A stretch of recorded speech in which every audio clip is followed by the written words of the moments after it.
The following program is brought to you by Jack Miller. It's Down to Business with Jack Miller.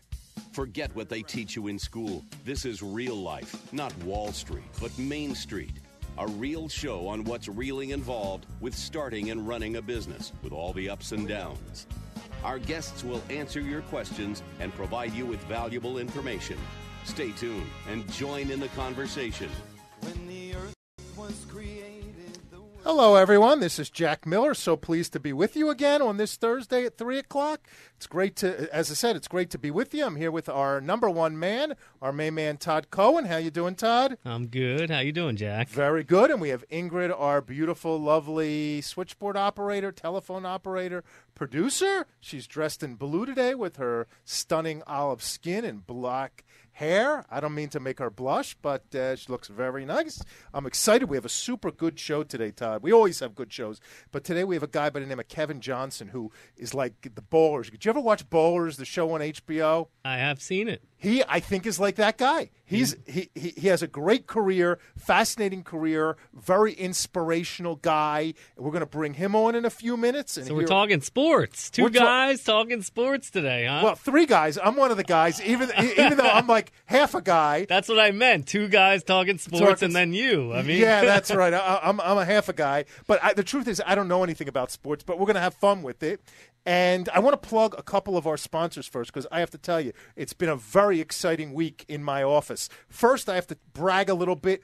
Our company, Quick Liquidity, which is a buyer of secondary partnerships on the or real estate partnerships on the secondary market, was just voted or just listed yesterday or the day before the 34th most influential commercial real estate website to watch in 2015. So that's very exciting. Well, congratulations. Although 2015 is like, 2/3 over. I kind of wondered about that. Believe me, when actually, my son, Yanni Miller, who really runs Quick Liquidity, told me yesterday, and I was thinking it's like 3/4 over. But either way, it was great to get the publicity. Quick Liquidity is doing a great job. We're in the middle of a bunch of deals there. Gelt Financial, I want to plug them. They're extremely busy. Gelt's doing a lot of investor rehab monies where we're lending people money to purchase and fix up properties really throughout in 30 states. So investors are coming to us. We're lending them the money to purchase, fix them up, and flip properties. We're doing that. We just did a very large bridge loan in Ohio yesterday. Lots of good stuff going on at Gelt, and that's exciting. And lots of good stuff on the news. Donald Trump's still on fire. I mean, he does not go away. His strategy is genius. He is definitely the only person who is constantly talked about on the 24-hour news cycle. And one thing I can tell you, and I've always agreed with you on this, is I love his honesty. He's great. I don't agree. The reality is I don't agree on his stance on immigration. I don't agree on his stance on abortion. I don't agree on a lot of stuff, but I tell you, he's very powerful. He has a lot of pizzazz. He's right. We need energy, and a lot of the people up there just have no energy. They look like they're dead, not buried yet. Right. You know, in fact, a couple weeks ago, you're going to laugh, I invited, because it's, political season. So I reached out to the Republican committee and the Democratic committee of South Florida and see if they would provide anyone to join the show. I'm still waiting to hear from them. Don't you think it'll be interesting if he does, in fact, get elected, though, how he will immediately shine a light on everything that is wrong in our governmental system and have no problem doing it and butting heads with the entire establishment that's been built over 250 years and saying, the way that you guys draw up these budgets is completely insane. Why do you do it this way? And we're changing it, by the way. I think he's doing so good because my view is a lot of people just can't take it anymore. Whether they agree with them on immigration or these other issues, I don't think is so relevant. But I think they're so fed up with the government and the government's ineptness. I think they like that attitude, like you say, shake them up. Shake them up. Shake them up. Right. Shake them. We're not here to do more of the same. I mean, the world is such a mess that it's refreshing. I agree with you. I do not agree with a lot of what comes out of Donald Trump's mouth. But I do respect and like and appreciate his honesty. And get the job done. That's right. Get the job done. Americans are concerned they don't have jobs. Their healthcare stinks. We're beaten down. And you know what? I think a reflection of that is what happened yesterday. That crazy guy in, I don't know what state, Virginia, who shot the reporters.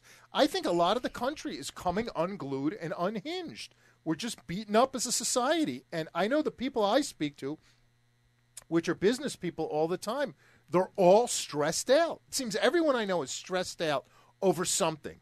Right. And it's a bad situation. So I think, again, I'm very excited about the election. It's getting more and more serious. Sure. And I wonder what's going to happen on the Democratic side. I have no idea, but it's not as exciting, I'll tell you that much. My view is I don't think Biden's going to run, and I think someone's going to come in because I don't think Hillary's going to do it. Right. You might be right. They seem to be preparing him, and so maybe they know something about Hillary that we don't yet. And by the way, I'm going to extend an invitation to Hillary Clinton for the show and Joe Biden for the show. See if they'll come on because I want to hear the inside scoop on their campaigns. Ingrid, you on that? Yeah, she's on it. She's on it. She's on it. She's on it. And Ashley Madison, I think it's a great story. Half the country, what was it, like 26 million people who signed up for that site? I mean, it's an incredible story, and it's scary. And fortunately, I will not be outed by this mess, so I have nothing to be ashamed of. But watching it happen is really, it's like a train wreck. First of all, the people on there, I don't think anyone has anything to be ashamed of. It's between the husbands and wives or whatever. It's no one's business. But what it goes to show is when we do things on the internet, we think it's in the privacy of our own home and our own computer. And the truth is nothing is private. No text, no website you go to. Everything is being tracked. And I feel bad for a lot of these people, and I actually feel bad for the owners of Ashley Madison. Right. There's been people who killed themselves over this already, and who knows what's going to happen to come. But, look, I mean, there have been a lot of security breaches over the last 12 to 24 months. I remember Target and its credit card was broken into. The U.S. government. I was going to say, yeah. I mean, if the government could be breached, then we know there's a big problem, and you should remove yourself from anything dubious on the internet immediately, because if the government is vulnerable, then so is everything else. On another subject, speaking of Ashley Madison, I don't know about you, but a few years ago, my wife gave me permission. I never took her up on it, but I think she's so sick of it. Permission to do what? I don't know, anything. She said, just don't fall in love. But if I need to get it out of my system, whatever it is, she gave me permission. So you have a universal hall pass or get out of jail free I think card. So. I really think she has so little confidence in me, and she doesn't think anyone else would want to be with me in the world, that she gave me permission. But I don't know. You're a lucky man, Jack. I know. Not your blessings. I know. You know what else? I am so sick. I don't know if you deal with this, but I deal with this all the time. People give up too easily in business. I see it all the time. I see salespeople and just people who try to do things, whether it be business world or nonprofits, they just give up. And you know what I equate it like? Did you ever watch Toast? Did you ever put in toast in the toaster oven? Yeah. Okay, what happens? It starts to brown. When? Not till toward the end. Yeah. So my toaster oven, I have it down to a science, is a 3-minute toaster oven, okay? And only literally the last 5 seconds, it starts to brown. And the first 2 minutes 45 seconds or 55 seconds, whatever, it does nothing. Then the last 5-10 seconds, it starts.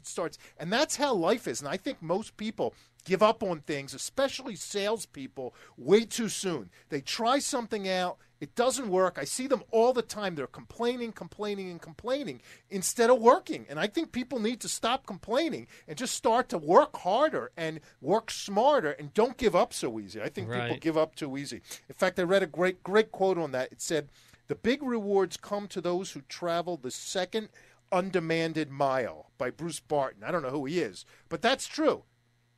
Most of the rewards come not on the first sales call, not on the second, but on the 10th sales call, right before you give up. That's right. So my advice to people, and I'm actually annoyed at one of the people in our office because they just give up too soon, and they got to keep pushing away. Speaking of that, I actually saw our friend Shlomo Zalman Bregman this week. He's in South Florida.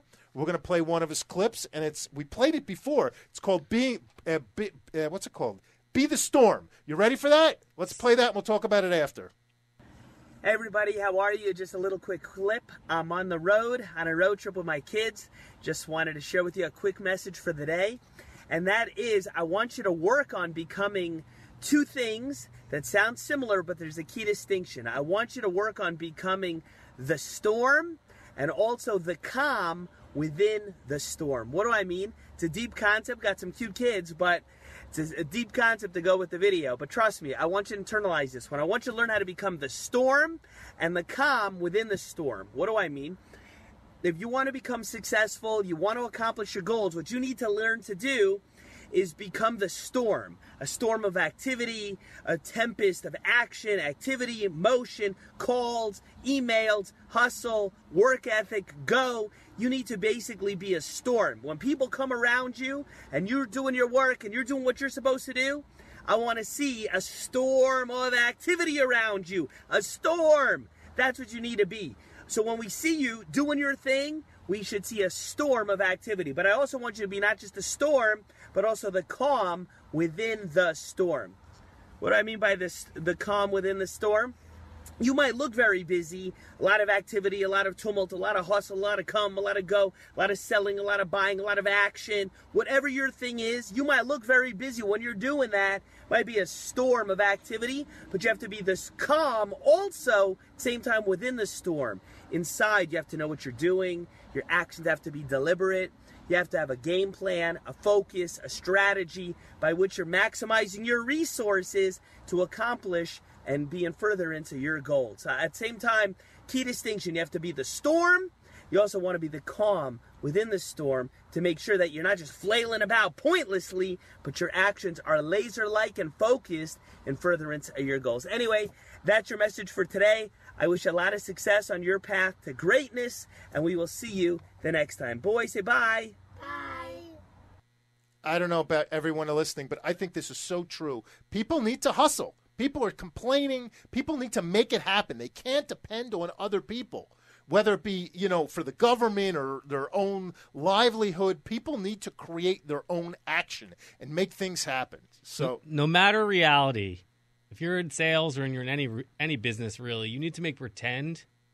And it probably is true, by the way, but you at least need to make pretend that as soon as you leave your sales call, someone else is coming in. Your competition is coming in. Right they are. Right on your heels. There's 20 guys after you who That's want right. the deal. They want everything.